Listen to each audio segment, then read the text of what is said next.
Hello, ഇന്ന് നമുക്കൊരു ചക്കക്കുരു മാങ്ങ കറി വെച്ചാലോ? വേണ്ട ഇൻഗ്രീഡിയൻസ് എന്തൊക്കെയാണെന്ന് നോക്കാം. ചക്കക്കുരു വേണം, ഇത് തേങ്ങ മഞ്ഞൾ ചേർത്ത് അരച്ച് വെച്ചതാണ്. ഇനി മാങ്ങ വേണം, തക്കാളി വേണം, പച്ചമുളക് വേണം. ആദ്യം തന്നെ ഈ മാങ്ങയൊന്ന് തോലി ചെത്തി എടുത്തിട്ട് വരാം.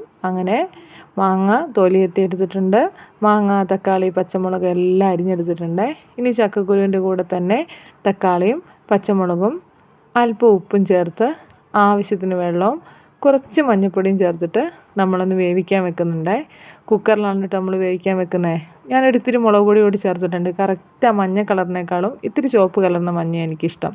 ഇതാ 3-4 വിസിൽ കൊണ്ട് ചക്കക്കുരു വെന്ത് വന്നിട്ടുണ്ട്. ഇനി നമ്മൾ അരച്ച് വെച്ച തേങ്ങ ഉണ്ടല്ലോ, ആ അരപ്പ് ഇതിലേക്ക് ചേർത്ത് നന്നായി ഒന്ന് ഇളക്കി യോജിപ്പിച്ചു.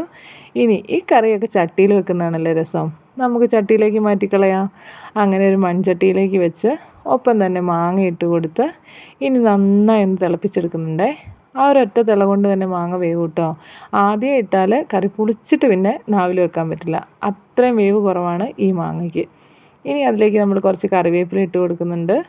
ഇതാ വെന്ത് വന്നിട്ടുണ്ട്. ചക്കക്കുരുവും വെന്തിട്ടുണ്ട്, മാങ്ങയും വെന്തിട്ടുണ്ട്. അതൊന്ന് വാങ്ങി വെക്കാം. ഇനി എന്ത് ചെയ്യണം? ഇനി അതിലേക്കുള്ള വറവാണ് കേട്ടോ തയ്യാറാക്കുന്നത്. ഈ വറവ് തയ്യാറാക്കുമ്പോൾ ഒരു സ്പെഷ്യൽ ഇൻഗ്രീഡിയൻ്റ് കൂടി ഞാൻ ചേർക്കുന്നുണ്ട്.